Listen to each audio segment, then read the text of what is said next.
Welcome to this lecture on the science behind breathing. As a mindfulness teacher, it really is important to know the science behind breathing. And so in this lecture, we discuss the art of breathing and how breathing affects our mental and physical state. Learning to control the breath can have a powerful impact on our well-being or enjoyment of life. When we begin to monitor or notice our breathing style, we can see that our breath tells us a lot about ourselves through our state of being. Our state refers to the way we are feeling at any given time, either mentally or physically, which affects whether our bodies are feeling relaxed or feeling tense. Although our mind and body should be in sync, that is, a calm mind produces a relaxed body, due to the high-stress lives we have created for ourselves, our mind and bodies can be out of sync, which can leave us feeling fairly mentally relaxed at times, yet still carrying a lot of tension from previous experienced times of stress, which is usually felt in our shoulders and our neck. Take a moment right now to feel the state you're in. Make sure your back's nice and straight and you're sitting up, because this can help you accurately gauge how your body feels. To do this, you just take a nice deep breath, really big breath. Do it now. In. And then as you're exhaling, you're going to let all that breath out and consciously relax any tension in your neck and shoulders. Just let it all go with the breath and relax. The amount of tension you felt releasing indicates the state your body is in. Through that simple exercise, using just one breath to help you gauge your physical state, you may have released quite a lot of tension, which means you've been carrying that around with you because you just released it, but you're not actually mentally stressed at the moment. And if that's the case with you, it's good to practice regularly, just to do that one breath exercise and regularly release that tension to allow your mind and your body to get in sync with each other. Along with checking our state, we can also check our breath. When we check our breath within ourselves, we may notice we are breathing very shallow, and this indicates to us that we're hardly present within our bodies, usually because we're overthinking, or we're feeling too much tension and we haven't really returned to a good healthy breathing pattern. And this is when we use the breath as a foci to become more present. And in doing so, we pull our mind down into our body.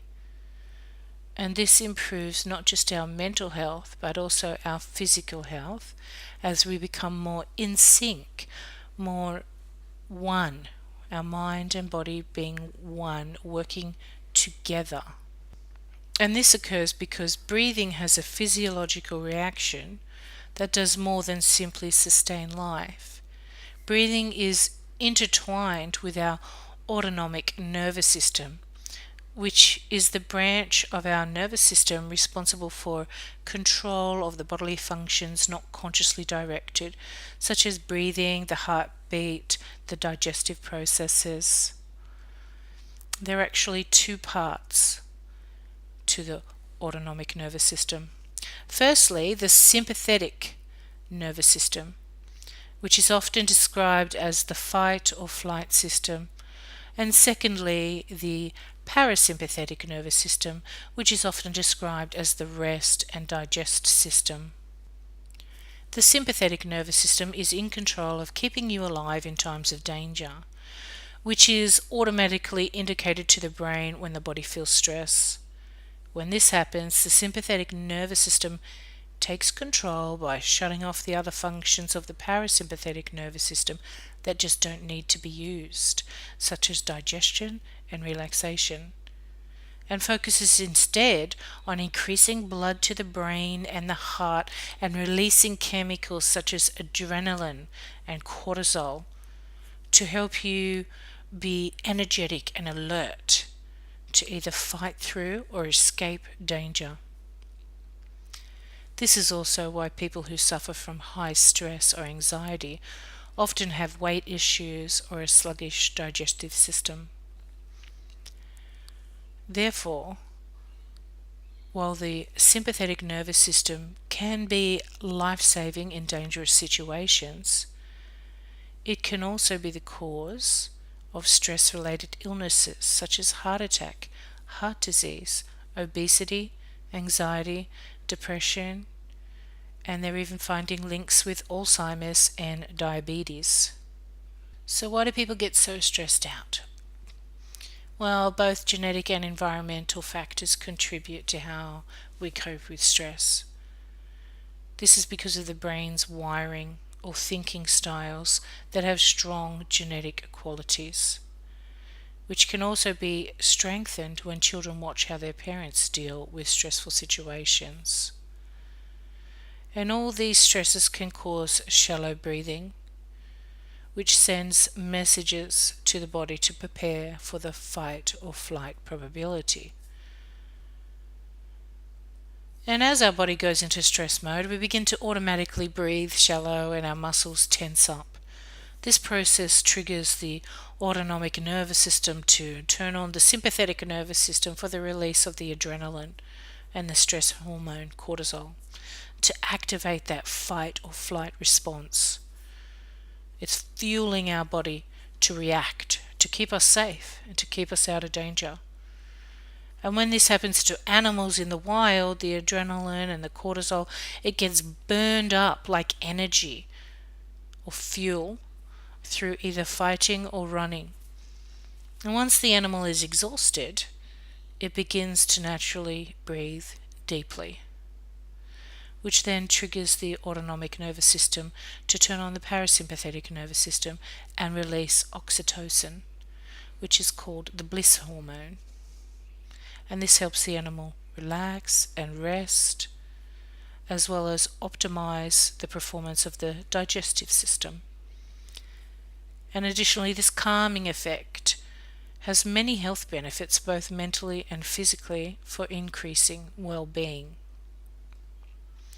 The autonomic nervous system is an excellent system of balance for animals in the wild, because it prepares them for fight or flight response, which can preserve life, and then returns to the rest and digest response.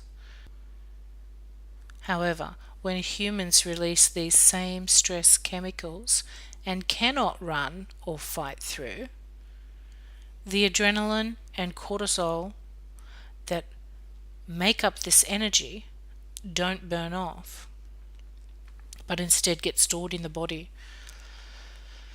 And this is how eventually they can manifest physiologically through an illness of some kind. Furthermore, since the body hasn't exhausted itself from fighting or running, it doesn't experience the changeover. So it's not experiencing the release of the oxytocin. It's out of balance. This is the feel-good chemical that helps us to calm down and relax once we've burned off the adrenaline.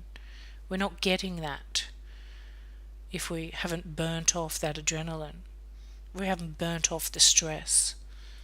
And due to this state of affairs within our bodies, we need to practice restorative approaches to align our automatic nervous system to one of balance.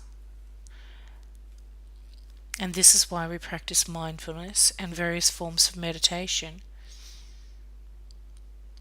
And implementing these practices into our lives is more important than ever before in our human history, because we've created a society where feeling stress isn't simply due to negative experiences with work or family, but also through experiences we view as positive pastimes, such as watching intense movies, either action or thrillers, playing video games, hosting friends for dinner, studying for a university degree, or going on rides at amusement parks, or even pushing ourselves to keep up with the Joneses, which often includes credit card debt or massive bank loans and the stress that goes with that. And we consider these pastimes as living a good life.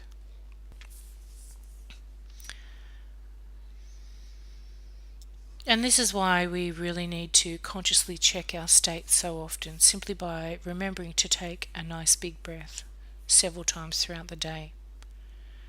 And as we remember to use this self-checking system as a guide to measuring our level of stress and to check that our breathing isn't too shallow, we also routinely release the tension and we breathe better.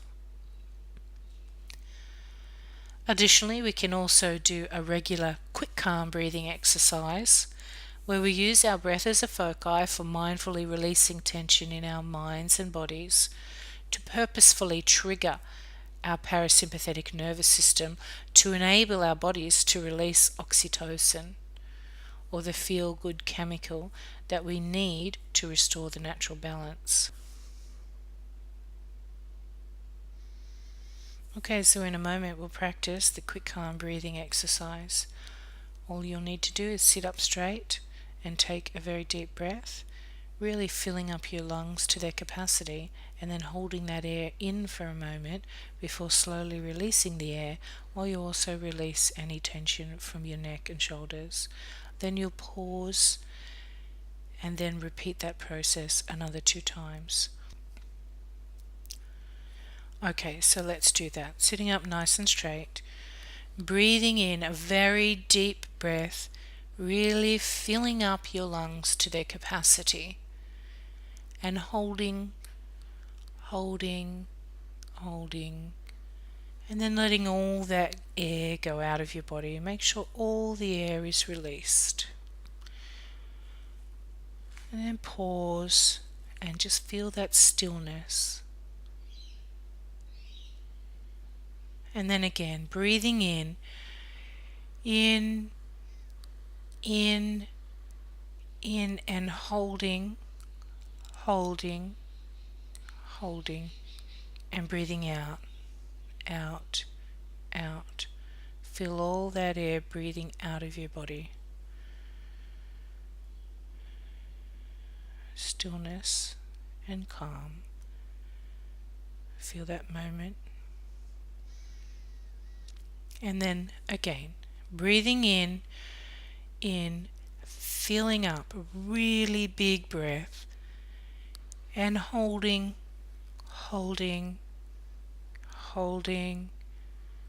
and breathing out, all the air completely out.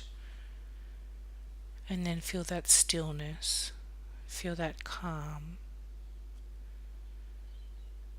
Okay, now as you just breathe normally, simply focus on your state or how you're feeling at this moment.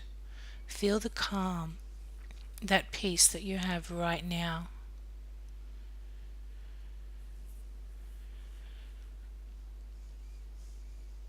When we allow our minds and bodies to experience this state, we are also improving our overall state of being, so that we are also mentally capable of having much better relationships and communications with other people, because we're in a more relaxed and calm state and we're feeling higher levels of well-being.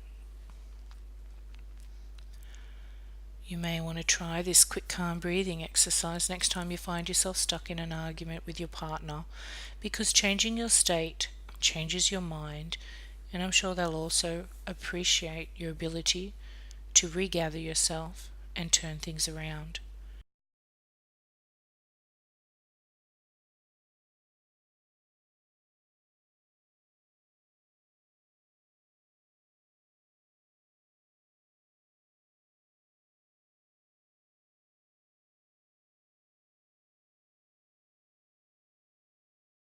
Okay, so another homework challenge is to practice the quick calm breathing exercise twice a day for the remainder of the course, which also means getting yourself into a routine of when you're going to practice so you develop a habit and you don't forget.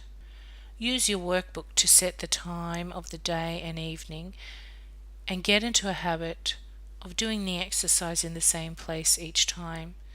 This way you can also put a sign up to help you remember. Well, I don't want your bathroom mirror to get so full of signs that it's no longer a mirror. Using this space is an excellent way to remember and also a great way to begin or end your day. Doing the exercise, that is, not putting another sign up.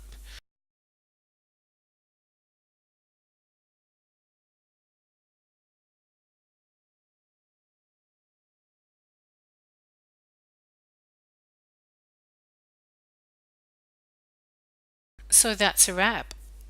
Please remember before you move on to the quiz or immediately after you finish the quiz to make sure you've filled out your workbook and put the sign on your bathroom mirror so you don't forget.